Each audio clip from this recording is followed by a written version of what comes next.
Tremaine Edmunds balled out last night.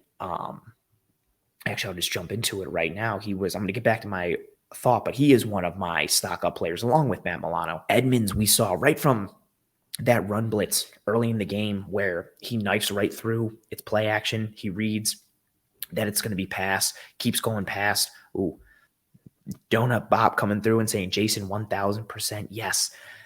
Edmunds' stock is big up. Even from, again, run blitz comes through. You see the size and the speed and the athleticism all in one motion for Tremaine Edmunds, comes through, gets the sack on Tannehill. We see the play later. I put it out on Twitter today. Milano comes through, disrupts. Edmunds comes down onto Derrick Henry. Henry goes for that stiff arm. Edmunds chops it down, wraps up Henry, then takes his left arm, swings it around, and tries to punch the football out. It was a technical, physical play from Tremaine Edmunds, and it was beautiful. He had several one-on-one tackles with Derrick Henry. He also, on the Jordan Poyer interception, carries the wide receiver across the field, reaches out with his pterodactyl wings, gets a piece of the ball, deflects it. The ball then deflects off the receiver's hands, goes to Micah Hyde, who deflects it up into the air, and then Jordan Poyer makes the interception. But that play only happens because of Tremaine Edmunds' speed, also processing and recognition, because it's play action. So it's play action. Tremaine reads play action like the Bills linebackers are taught to do under Leslie Frazier and Sean McDermott. Then he sees it's going to be a pass.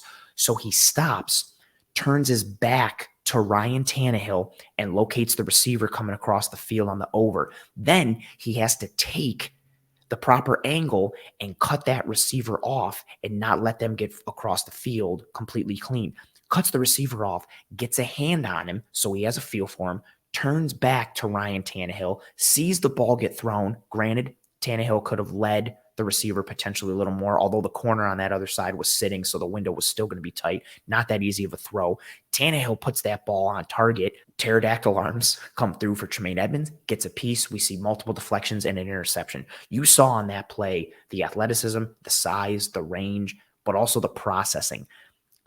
I've talked about it so GD much for Tremaine Edmunds that he's not as bad as people think he is. He's also hasn't been as good as people think he is, but he does a lot of things that don't necessarily get noticed. What was funny about last night's game was the things that he was doing were leading to splash plays, tackles for loss, sacks, and interceptions. He's been making good plays his entire career. Even last year, he's been making plays that stand out.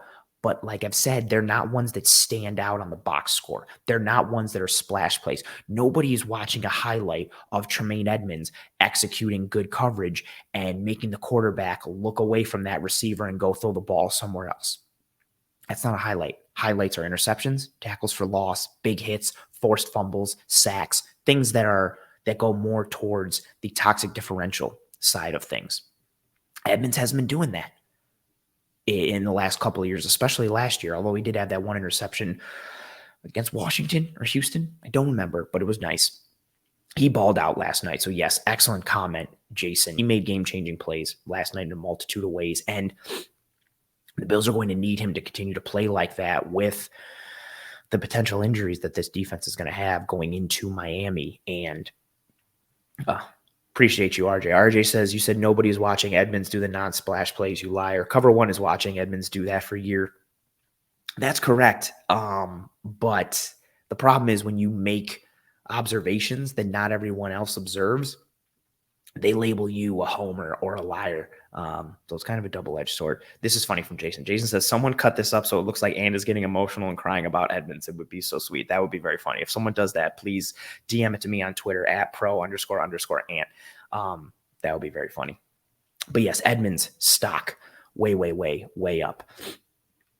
And also, his running mate, Matt Milano, his stock is up as well. Milano crushed Malik Willis last night. He had a pick six. He probably should have had another interception as well of Malik Willis. You saw him several times. He had a couple big hits, but he also, like I mentioned on that one successful play with Edmunds where he chopped down the arm of Henry and made the tackle for loss in the backfield.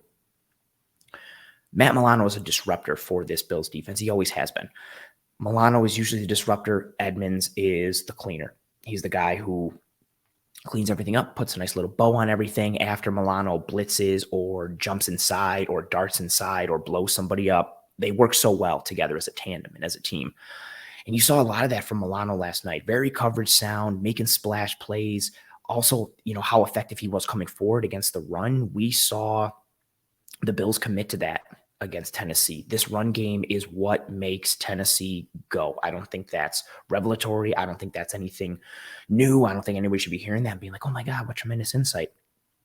Everything feeds off of Derrick Henry and funnels off of Derrick Henry, particularly that wide zone, outside zone type of run scheme. Although the Titans have been varying it up. In week 1 against the Giants, 21 carries for Derrick Henry, 11 zone, 10 gap. We saw a different kind of run scheme. So we saw more versatility and variability in the Titans running offense.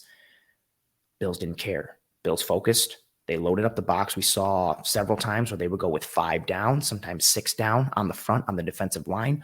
We saw a couple snaps where it's 4 down, and then you got Edmunds and Milano in the box, and you've got another safety and Terrence Johnson, and they're just loading up, 8, 9 guys in the box, all to stop Derrick. And rightfully so. Ryan Tannehill's success, a lot of it is tied to play action. No, you don't have to have a good running attack to have a good play action game. Yes, it does help if you do. Tannehill's numbers were drastically different in week 1, 12.2 yards per attempt. In week 1 against the Giants off of play action, 5.5 without it. Completion percentage dips, yards dip. They like to take shot plays off the play action, so their passing game stems from Derrick Henry. Their run game obviously stems from Derrick Henry. Who they are as an offense, their nucleus is tied to Derrick Henry. The Bills ID'd that, as every team does, but there's a difference between IDing it and being able to actually stop it functionally. The Bills did that. Part of it was the defensive front, which I'm going to talk about in a minute, but a lot of it was the play from the guys at the second level, mainly Tremaine Edmunds and Matt Milano. Yes, you had support from Terrence Johnson, Mike Hyde, and Jordan Poyer, but those second-level defenders, those linebackers, Milano and Edmunds, big-time stock up for their performance against the Tennessee Titans, against both the pass and against the run. And it's going to have to continue against the Miami Dolphins because, like I mentioned, they're often going to be those conflict players. They're going to be those guys who Tua is IDing when it comes to executing those RPOs. They're going to be those guys that are caught between having to play the pass and play the run against this Dolphins offense, and where Tua is going to want to work, combined with getting the ball to Jalen Waddle and Tyreek Hill. Those linebackers are going to have to be fast-flowing and active, rallying and tackling regularly against these receivers that specialize in yards after catch. Again, it's not an overly complicated offense. Their offense is, we've got these 2 amazing guys at wide receiver. We're just going to give them the ball any way we can and then hope it works. So Edmunds and Milano are going to need to continue to trend upwards in this game, just in general for this Bills defense, but especially with potentially no Micah Hyde, no Jordan Phillips, no Dane Jackson. We'll see what happens with Ed Oliver. We'll see what happens with Tim Settle. Milano also got banged up a little bit at the end on that hit against Malik Willis, got a stinger, but he should be okay. So we'll see what happens. But those 2 are definitely trending upward.